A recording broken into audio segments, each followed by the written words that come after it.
The suspect is accused of firing at one of the victims even after he had fallen to the ground. 23 years old. Just a very frightening time. That the alleged shooter is only 14 years old. Serving. These very... Uh-oh.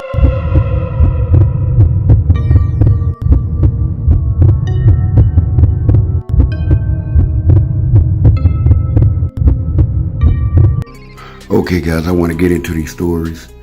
This is a father and a mother worst nightmares. When your kids bring home danger. You know what I'm saying? It's crazy, man. This is a story about John and Shantae. Allegedly, they was going together, and I guess Shantae stayed over there with John Matthews, over there with his grandma or whatever. And they was having problems. They was doing good at first, then they started having problems. John, a little abusive, aggressive or whatever. And allegedly, he started beating on her a lot or whatever. One day, he just snapped. He just like, could you cook for me? She was saying she's sick. She couldn't do it. He wanted his hair braided. I guess he wanted to get out or whatever, hang with the fellas or whatever. He wanted his hair braided. She wouldn't do that. So he felt like, to him, it's a different story to both sides, you know. He felt like she wasn't being a real female to him. That's why he did what he did. And then, you know, she felt like she was getting tired. He was too abusive and aggressive. She wanted to get out, but it was hard to get out. This is what she was scared of. So allegedly he punched her. Then the grandma stepped in. That's John grandma. He took the girl outside. She took the girl outside, but John didn't stop there. He went outside attacking her. She called her mom. Her mom and sister pulled up. Allegedly they tried to leave, but they wasn't gonna leave. They could have left. John gave them an opportunity to leave, but they wasn't leaving with the child. And they wanted her kid. They wasn't not finna leave the kid. They should have left.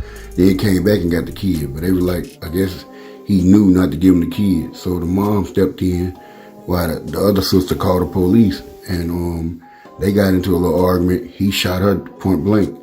Shot her a couple of times. And then he turned around. He shot Shantae. And then he chased down the little sister and gunned her down in front of a lot of people. The grandma watching all this now. Watching her grandson do this. Or whatever. And he took off. And I think the girlfriend survived for a little bit. Then she died a little bit later in the hospital. She was paralyzed or whatever. She died a little bit later in the hospital. So I think she lived some months and stuff. But, you know what I'm saying, complication or whatever. She died from that. And John was arrested in the hour because he tried to leave us. He left the city. And they got him down there. Now let's get into Bite Down 600. A lot of people know him from being around people like L.A. Capone, King Von, Take 600, and all these other guys or whatever. Everybody in 600 pretty much in O Block. Allegedly, his name became big off a lot of things, but this was one of the biggest ones. When allegedly him and his baby mom, he had 2 kids by her, but he ended up killing one of them because she was pregnant with one. They had a little argument or whatever. Allegedly a fight broke out because all the family was over there.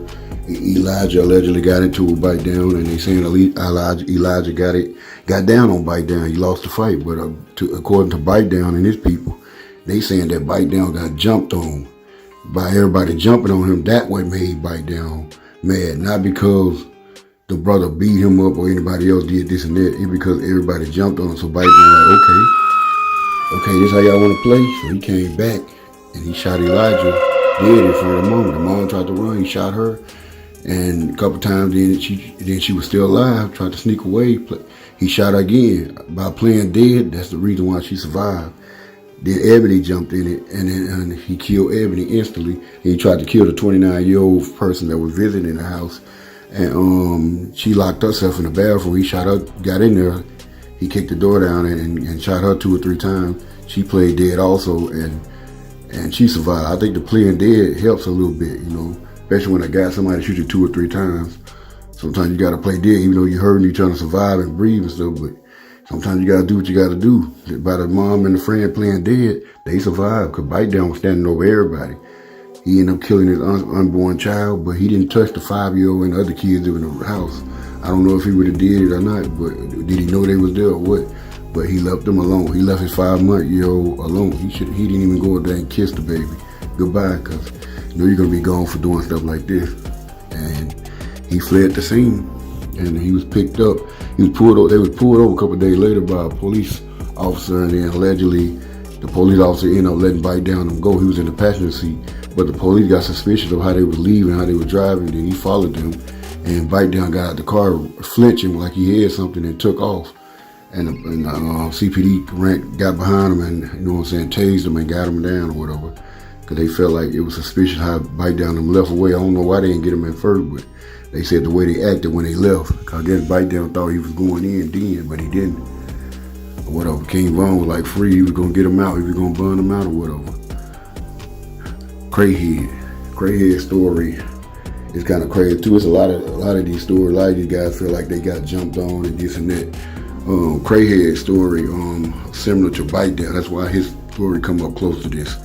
Allegedly, Cratehead had some problem with his girl or whatever. They were about to break up or whatever. She gave him the ring back or whatever. Some stuff went down. They got into it or whatever. And allegedly, the moms interfered with the relationship or whatever. I think that's what escalated everything. He said, according to Cratehead, he said the mom came in and busted him upside the head with a bottle in the room because they didn't like him. She wanted to attack him. But the thing is, she didn't know who she was dealing with. He dealing with a gangster. And allegedly, Cratehead went crazy. He chased her down with her and the sister ran into the room. And he got in there and he ended up shooting both of them dead. And he beat the shit out of his girlfriend. She ended up surviving the situation, but he beat her. I think he might have shot her, I don't know. But he beat her or whatever, and he got up out of there. This is what I'm saying by these people dating these guys. And then the things go bad or wrong, that person gonna kill your whole family. You're putting your family in danger when y'all do stuff like this. Then y'all bring that shit home to your mom, dad. There's a lot of mom, dad, sister, brothers in jail, in the grave right now, behind stuff that y'all bring home. Some of them in jail for the stuff y'all bring home. During life when he had his own family, but he defended his sister and brother. Some of them lost their life for their sisters and brothers. There's a lot of mom parents stepped up for their kids and lost their life. This is the story I did right here, y'all, for y'all. Mom, I brung home danger. Mom, my boyfriend gonna kill you. You just never know when. You gotta check these guys, even the good guys. You can't just say, oh, he's a gangster, he's gonna kill everybody. It could be the good and quiet one that'll get you, or they'll kill your daughter or whatever. You gotta watch what goes on at all time. And you see some suspicious stuff, you handle that business. Do what you gotta do, because people, man, they will kill you. That's why a lot of people don't want their boyfriend coming over their house. Don't bring no dude over here, don't bring this until they can trust them. It don't matter if you trust them or not. People got, you know what I'm saying, they hide things from you. You can't really tell if a person is that dangerous, because they was like, how you doing, Miss Jones? How you doing, Miss Keisha? And all that, and talking nice, speaking nice. But the whole time they deadly. And they kill one person, you better get the fuck up out of there, because they're gonna kill the whole house. You think they won't kill you and everybody else around? They're gonna kill the whole house.